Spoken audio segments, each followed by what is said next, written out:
దేవునికి మహిమ కలుగును గాక. మనము పరిశుద్ధుల ప్రార్థనల గురించి మనము ధ్యానిస్తూ ఉన్నాం కదండి. పరిశుద్ధుల ప్రార్థనల గురించి మనము ధ్యానిస్తూ ఉన్నాం. పరిశుద్ధులు అనబడే వారు ఎలా ఉంటారో, వాళ్ళ ప్రార్థనలకు పరలోకంలో ఎలాంటి హైయెస్ట్ వాల్యూ ఉందో, వాళ్ళు ఈ లోకాన్ని విడిచి వెళ్ళిపోయిన తర్వాత దేవుడు పరలోకంలో ఎలాంటి గొప్ప స్థానాన్ని, ప్రత్యేక స్థానాన్ని వాళ్ళ కొరకు నియమిస్తాడు అనేది మనము ధ్యానించుకుంటా వస్తూ ఉన్నాం. ఎవరెవరు పరిశుద్ధులు మనము చూసినంత వరకు అబ్రహాము పరిశుద్ధుడు అని మనం చెప్పుకున్నాం కదండి. నంబర్ 1 ఎవరు? అబ్రహాము పరిశుద్ధుడు. నంబర్ 2 ఇర్మియా పరిశుద్ధుడు అని మనము చెప్పుకున్నాం. నంబర్ 3 మనము లాజరు, దరిద్రుడైనటువంటి లాజరు పరిశుద్ధుడని మనము చెప్పుకున్నాం. ఆయనకు లోకంలో ఏమీ లేదు, కానీ లోకాన్ని విడిచిన తర్వాత పరలోకంలో ఆయనకు ఎటువంటి స్థానం ఇవ్వబడింది అంటే అబ్రహాముతో ఈక్వల్ పొజిషన్. అబ్రహాము, దరిద్రుడైన లాజరు ఇద్దరిది కూడా ఒకే లెవెల్ స్థానము. దేవునికి మహిమ కలుగును గాక.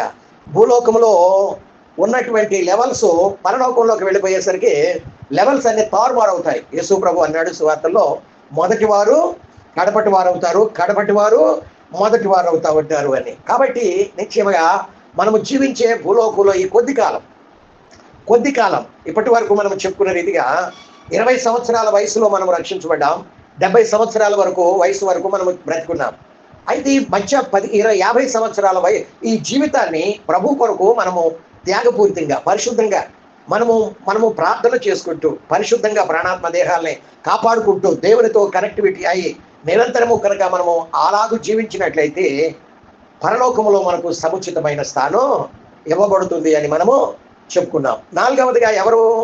ఎలీషా ప్రవక్త, దైవచనుడైనటువంటి ఎలీషాని గురించి మనము చెప్పుకున్నాము.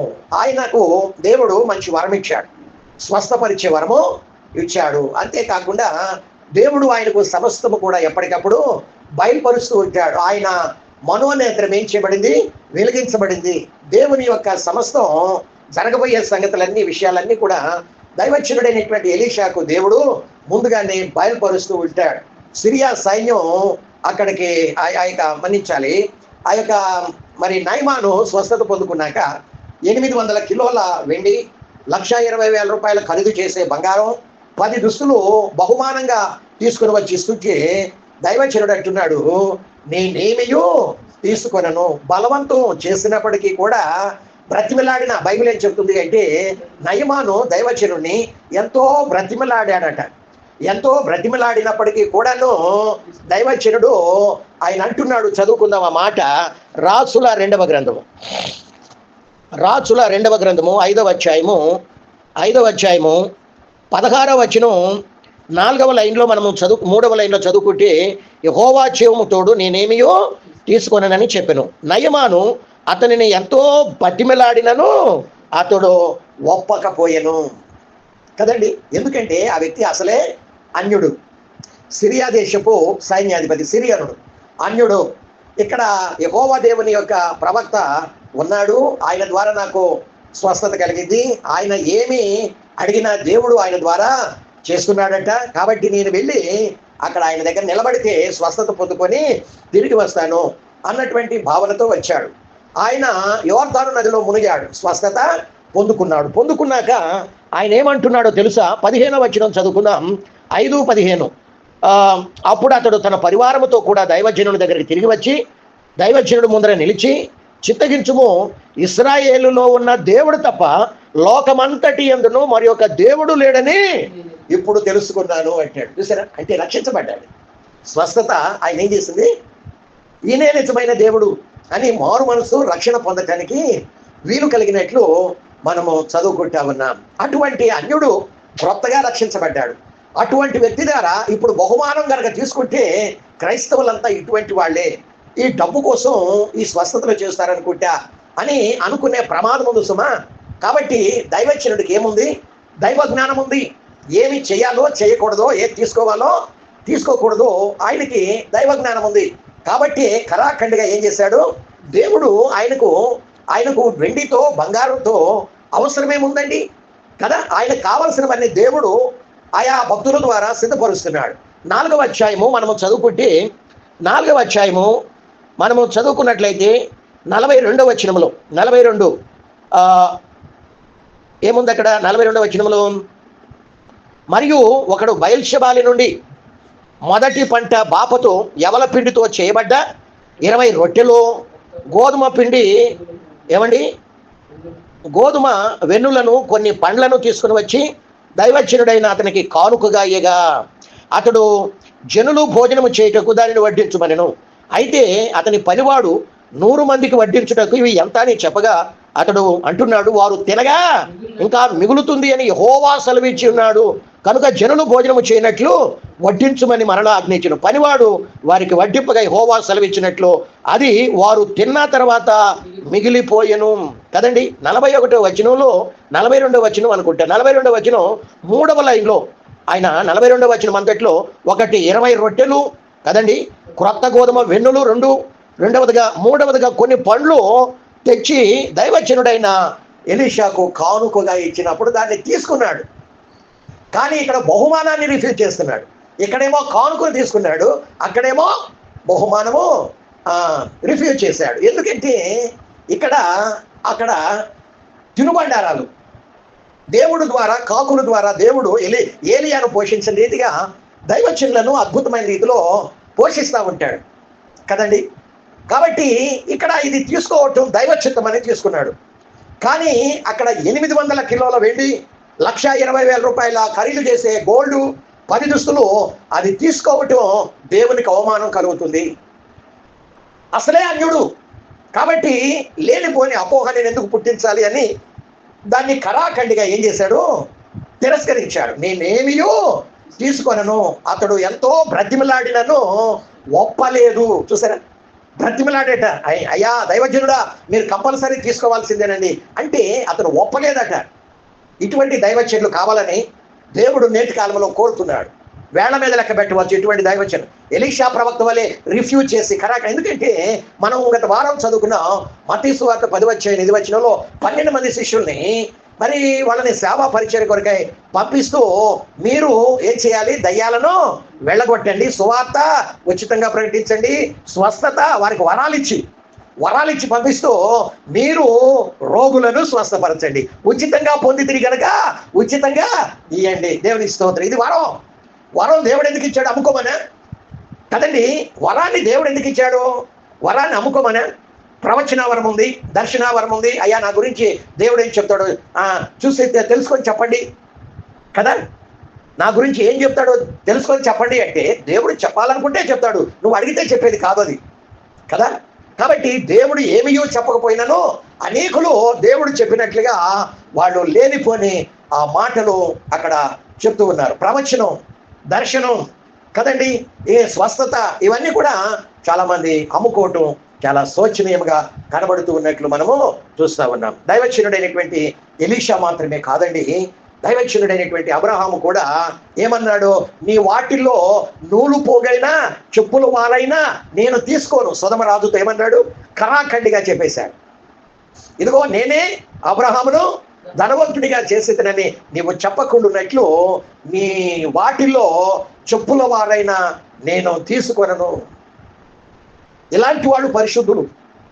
కాబట్టి దైవజనుడైనటువంటి ఆ యొక్క ఎలీషా ఏదడిగితే అది దేవుడు ఆయనకి చేస్తూ పోయాడు కదండి. గత వారం చూసాము 6వ అధ్యాయము మరి మనము 15వ వచనంలో చదువుకున్నప్పుడు 15, 16, 17 వచనాల్లో సిరియా సైన్యం వచ్చి ఆ దైవజనుడు ఉన్నటువంటి పట్టణం చుట్టుముట్టారు.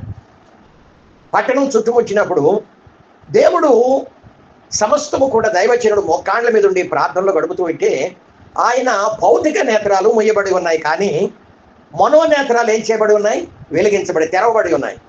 దేవుడు ఆ సిరియన్లు లక్షల మంది వచ్చి ఆ దోతాను అనే పట్టణం చుట్టూ మూగి ఉండటం, వారికంటే ఎక్కువ మంది దేవదూతల సైన్యం కత్తులు కటారాలు తీర్చి ఉండటం దేవుడు సమస్తం కూడా బయలుపరుస్తున్నాడు.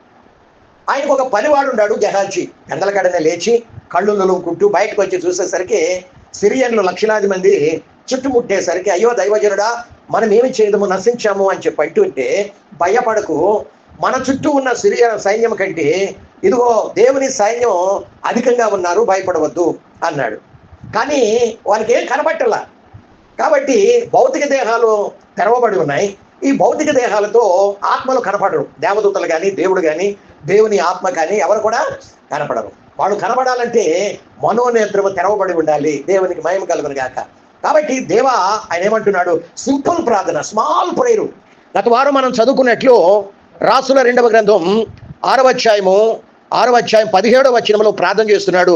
యెహోవా వీడు చూచున్నట్లు దయచేసి వీని కండ్లు తెరువు. ఎంత ప్రేయర్ అండి, స్మాల్ ప్రేయర్. ఎలీషా ప్రార్థన చేయగా యెహోవా ఆ పనివాని కండ్లను తెరవ చేసిన కనుక వాడు ఎలీషా చుట్టూను పర్వతము, అగ్ని, గుర్రముల చేత, రథముల చేత నిండి ఉండుట చూచెను. ఎంత ఫాస్ట్గా రిప్లై వచ్చిందో తెలుసా? చిన్న ప్రార్థన. ఈనాటి దైవ సేవకులు సేవను విడిచిపెట్టి కొంతమంది, అందరూ కాదు, వాళ్ళు ఒక గుహలో కనుక సన్యాసి వెళ్ళినట్లు ఒక గదిలోకి వెళతారు.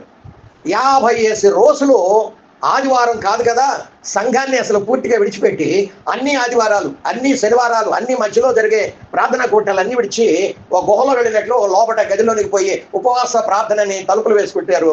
50 రోజుల తర్వాత సింహంలాగా బయటకు వస్తున్నాడు అని ప్రకటన చేసుకుంటూ ఉంటారు.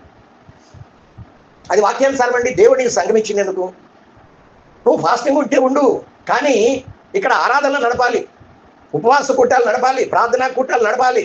నడుపుతూ నువ్వు ఫాస్టింగ్ ఉంటూ మిగిలిన సమయంలో ప్రార్థనలు గడపచ్చు. కానీ 50 రోజులు సంఘాన్ని పట్టించుకోకుండా గదుల్లోకి వెళ్ళి ఉపవాస ప్రార్థనలు గడిపి బయటకు వచ్చి ఎవరికొరకైనా ప్రార్థన చేస్తుంటే ఏదైనా కార్యం జరిగిద్దా? గంటలు ప్రార్థన చేస్తారు. రోజులు, వారాలు, సంవత్సరాలు దాటిపోతూనే ఉంటాయి, కార్యాలు ఎటువంటివి జరగటం లేదు. కారణం ఏంటి? నువ్వు ఎన్ని ఉపవాసాలు ఉండా, నీలో ఏముండాలి? పరిశుద్ధత ఉండాలి, ధనాపేక్ష లేనివాడై ఉండాలి, గర్వము లేకుండా ఉండాలి, అతిశయము లేకుండా ఉండాలి కదండి. లోకమును, శరీరాన్ని త్యజించాలి, నీ ప్రాణం కంటే ఎక్కువగా దేవుణ్ణి ప్రేమించాలి. అబ్రహాము వలె, ఇదిగో దైవజనుడైన ఎలీషా వలె కరాఖండిగా చెప్పగలిగే స్థితిలో అలాంటి వారి ప్రార్థన, పరిశుద్ధుల ప్రార్థనకు పరలోకంలో ఒక ప్రత్యేకమైన స్థానం ఉంది. దేవుడు ఫాస్ట్గా చిన్న ప్రార్థన చేశాడో లేదో, ఎంత స్పీడ్గా, ఎంత ఫాస్ట్గా జవాబు వచ్చిందంటే, దేవా దయచేసి వీని కళ్ళు తెరవము. చిన్న ముక్క, మరుక్షణమే కాకుండా ఆ క్షణంలోనే కన్ను మూసి రెప్ప తెరిచేలోగా వాడి కళ్ళు తెరవబడ్డా. ఏ కళ్ళు? ఆత్మీయ కన్నులు. వాడు సమస్తమును చూస్తున్నాడు కదా. అంతేకాకుండా ఈ సిరియా సైన్యం దైవజనునికి సమీపంగా వస్తున్నారు. ఇప్పుడు ఆయన కొంచుపోవాలి, సిరియా దేశానికి, రాజుకి అప్పగించాలి అని మెల్లమెల్లగా దైవజనుడికి సమీపంగా వచ్చి చుట్టుముడుతున్నారు. అప్పుడు దైవజనుడు ఏమని ప్రార్థన చేశాడో తెలుసా?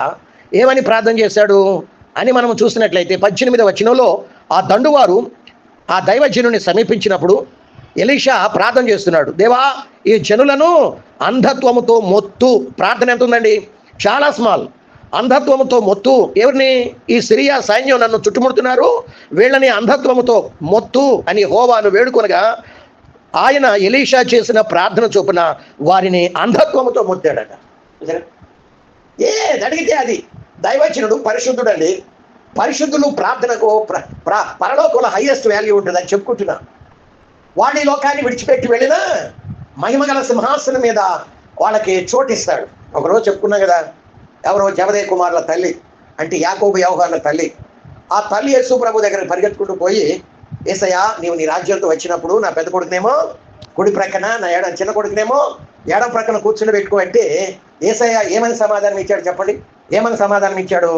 అది నా చేతిలో లేదు, అవన్నీ తండ్రి వశంలో. అది ఆయన ఎవరికి ఇచ్చునో వానికే, ఎవరికి ఇయ్యకూరనో వానికే ఇచ్చును. అంటే ఎవరికి ఇయ్యకొడతాడు?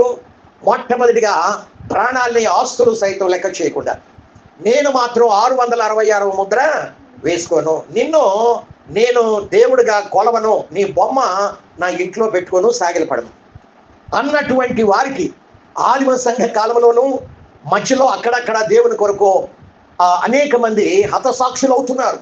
వాళ్లకును 7 ఏళ్ల శ్రమల కాలంలో మొదటి 3.5 సంవత్సరాలలో ప్రభు కొరకు త్యాగపూరితంగా ఆస్తులు, ప్రాణాలు దేన్ని కూడా లెక్క చేయకుండా ఎవరైతే నిలబడతారో అటువంటి వారికి కుడి ఎడమ ప్రక్కల సింహాసనం మీద ఆయన స్థానం ఇస్తాడు అని మనము చూస్తూ ఉన్నాం.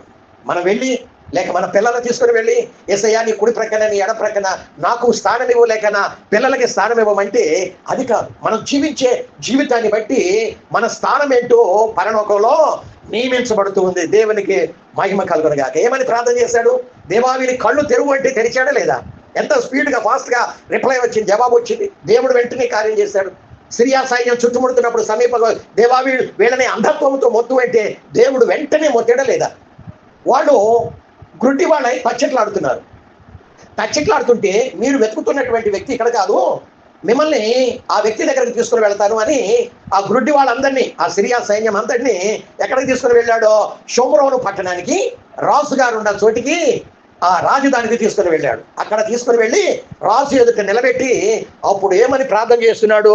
చదవండి. 20వ వచనం, 6వ అధ్యాయము రాసుల 2వ గ్రంథం 20వ వచనంలో, దేవా వీరు చూచున్నట్లు వీరి కండ్లను తెరవమని ప్రార్థన చేయగా యెహోవా వారి కండ్లను తెరవ చేసిన. ఎంత ఫాస్ట్ అండి!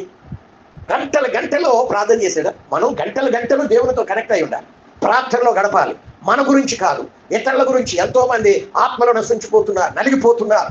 ఓ ఓ ఓ ఓ దేవుణ్ణి బహాటంగా ఒప్పుకోలేకుండా భక్తుల వల్ల, అనేక ఇరుగు పొరుగు వాళ్ళ వల్ల అటువంటి వాళ్ళు బయటకు వచ్చిన దేవుని సంఘాలలో మార్పు చెంది వాళ్ళు కలిసిపోనట్లుగా కదండి. ఎంతో మంది దైవ సేవకులు తినటానికి లేకుండా ఉంటున్నారు. అలాంటి వారికి ప్రభువా అద్భుతకరమైన నీ హస్తం చాపి సహాయం చేయమని. దేవా దైవ సేవకులు ఆయా స్థలాలలో తిరుగులాడుతున్నారు సేవా పరిచర్య కొరకాయ, వారికి కాపుదల నీవు అనుగ్రహించు నాయన. ఎటువంటి యాక్సిడెంట్ లో వెహికల్ ట్రబుల్ అవ్వటం కానీ ఎటువంటి ప్రమాదాలు జరగకుండా సహాయం చేయమని, వారిని, వారి కుటుంబాన్ని, వారి ఆరోగ్యాన్ని, వారి ఆత్మీయ జీవితాన్ని, వారి సేవా జీవితాన్ని ఆశీర్వదించమని. మనం ఏం చేయాలి? గంటలు గంటలు అనేకమైన విషయాల కొరకు, అనేకుల కొరకు మనం ప్రార్థనలో గడపాలి. కానీ ఏదైనా ఒక విషయం కొరకు మనము ప్రార్థన చేస్తుంటే వాటికి గంటలు గంటలు ప్రార్థన చేయనవసరం లేదు. స్మాల్ ప్రేయర్ ఫాస్ట్ గా జవాబు వస్తుంది కదండి. దేవా వీరి కళ్ళను తెరవ చేయమంటే తెరవ చేశాడు. దేవా వీళ్ళని అంధత్వముతో మొత్తు అంటే మొత్తాడు. ఆ సిరియా సైన్యం యొక్క కళ్ళను తెరవ చేయమంటే వెంటనే తెరవ చేశాడు. ప్రియ సోదరి సోదరుడా, మన ప్రార్థనలు ఎలా ఉంటున్నాయి? మన జీవితాలు ఏ రీతిగా ఉంటున్నాయి? ఒక్కసారి మన జీవితాన్ని పరిశీలన చేసుకోవాలి. దైవజనుడైనటువంటి ఏలియా బలిపీఠం దగ్గరకు వచ్చి బలిపీఠాన్ని తిరిగి బాగు చేసుకొని ఆ బలిపీఠం దగ్గరకు వెళ్ళి స్మాల్ ప్రేయర్ చేశాడు. దేవా ఇవన్నీ నీవే చేసినావని, నీవే ఇశ్రాయేలీలో దేవుడు అని మీరు తెలుసుకున్నట్లు ఇదిగో ఆకాశం నుండి అగ్ని పంపించి బలిపీఠాన్ని దహించి వేయి. చిన్న మొక్క ఆకాశము నుండి అగ్ని. ఎలాంటి బలిపీఠం అది? చాకలి బాణలు ఉన్నాయి, పెద్ద పెద్ద బాణలు, 4 తొట్లు నిండా నీళ్లు నింపి ఆ నీళ్లతో 2 సార్లు బలిపీఠాన్ని ముద్దగా తడిపాడు. కట్టెల్ని, దాని మీద ఉన్న ఎద్దు తునకల్ని ముద్దగా తడిపి అప్పుడు ప్రార్థన చేస్తే ఆకాశము నుండి అగ్ని దిగి వచ్చి భగ్గుమని రగులుకుంది. మొత్తం ఎద్దు తునకల్ని, కట్టెల్ని, ఆ తడిగా ముద్దయిపోయిన వాటన్నిటినీ కూడా భస్మము చేసి బుద్ధి చేసినట్లు మనం చూస్తా ఉన్నాం. ఇవన్నీ దేవుడు మనకు ఎందుకు నేర్పుతున్నాడు? ఎందుకు మన ఎదుట భక్తుల యొక్క ప్రార్థనలే పెడుతున్నాడు అంటే, మనం కూడా ప్రార్థనలు చేసినప్పుడు అద్భుతాలు జరగాలంటే, అనేకులు వాటి నుండి విడుదల పొందాలంటే మనము కూడా పరిశుద్ధతను కాపాడుకోవాలి. రెండవదిగా గంటల అనేకుల కొరకు మనం ప్రార్థన చేయాలి. ఈ 2 కనుక ఎవరిలోనైతే ఉంటాయో అట్టివారు ప్రార్థన కనుక చేస్తే వెంటనే మిరాకల్స్ దేవుని నామ మహిమార్థముగా జరుగుతూ ఉంటాయి. మనం దైవజనుడే చూసాం. ఆయన ఈ లోక మాలిన్యం కానీ, శరీర మాలిన్యం కానీ, అంటే ధన మాలిన్యం, డబ్బు మాలిన్యం, వెండి బంగారం దుస్తుల మాలిన్యం తనకు అంటకుండా తను ఎలా కాపాడుకున్నాడో మనం ఎంతవరకు చూస్తూ వచ్చాం కదండి. ఏ మాలిన్యం తనకు అంటకుండా యాకోబు పత్రికలో మనం చదువుకుంటాం కదా, ఏమని? ఇహలోక మాలిన్యం ఏది కూడా, 2 పేతురు 2:20లో కూడా చదువుకుంటాం, ఈ లోక మాలిన్యం ఏది కూడా మనకు అంటకుండా మనల్ని మనము భద్రం చేసుకోవాలి. కాకుల ద్వారా పోషించిన దేవుడు నన్ను పోషించడా? ఆయన నమ్ముకున్న బిడ్డల్ని ఆకలితో కరువుతో చంపుతాడా? అవసరాలు తీర్చడా? ఇవన్నీ మీకు కావాలేనని పరలోకపు తండ్రికి తెలుసు. మొదట నీతి రాజ్యాన్ని వెనకండి, అప్పుడు అవన్నీ మీకు అనుగ్రహించబడదు. ఎవరు చెప్పారు? ఏ శిష్యుడు అపోస్తలుడు కాదు, దేవుని బిడ్డ స్వయాన యేసు ప్రభులు వారే చెప్పాడు. చూసారా? ఆయన మనల్ని గూర్చి మనకు చింత లేకపోవచ్చేమో, కానీ మనల్ని గూర్చిన చింత ఎవరికి ఉంది? యేసయ్యకు ఉంది. యేసయ్య మన ప్రొవైడర్. మన నీడ్స్ అన్ని కూడా తీరు. మనము వాటి మీద మనసు పెట్టకూడదు. మీరు పైన వాటి మీద మనసు 45-20లో యోసేపు అంటాడు, యోసేపు తన అన్నలతో తన తండ్రితో అక్కడి నుండి వచ్చిన 70 మంది 75 వచ్చారు కనాను దేశంలో నుండి. కరువుతో నింపబడినప్పుడు ఈయన ఐగుప్తులో ప్రధానిగా ఉన్నప్పుడు వాళ్ళ కుటుంబం మొత్తాన్ని, అన్నదమ్ములు, వారికి పుట్టిన పిల్లల తల్లిదండ్రులు అందరు కలిసి, తండ్రి అందరు కలిసి 75 వచ్చారు. వస్తే ఆయన ఆదికాండం 45-20లో అంటున్నాడు, ఐగుప్తు దేశంలో ఉన్న మంచి మంచి వస్తువులనేవి మీవే, అయినను వాటి మీద మీ దృష్టి పెట్టొద్దు, మీ మనస్సు పెట్టొద్దు. చూసారా, ఈ లోకంలో అన్ని దేవుడు మన కోసం, మానవుడి కోసమే. అయినను వాటి మీద మీ మనస్సు పెట్టొద్దు. కొలస్సీ పత్రిక 3వ అధ్యాయం మొదటి 3 వచనాల్లో కూడా మనం చదువుకుంటా ఉంటాం. దైవచనుడైన అపోస్తలుడైన పౌలు అంటున్నాడు, భూ సంబంధమైన వాటి మీద మనస్సు పెట్టి, మీరు క్రీస్తుతో కూడా లేపబడిన వారైతే పైనున్న వాటి మీదనే మీ మనస్సు, మీ దృష్టి పెట్టండి అని మాట్లాడుతున్నాడు. ప్రియ బిడ్డ, లోకంలో ఉన్న మంచి వస్తువులన్నీ కూడా మానవుడి కొరకే. వాడు రక్షించబడి ఉండవచ్చు, రక్షించబడకుండా ఉండవచ్చు, అయితే అవన్నీ కూడా మానవుడి కోసమే ఇచ్చాడు, దేవుడు సృష్టించాడు.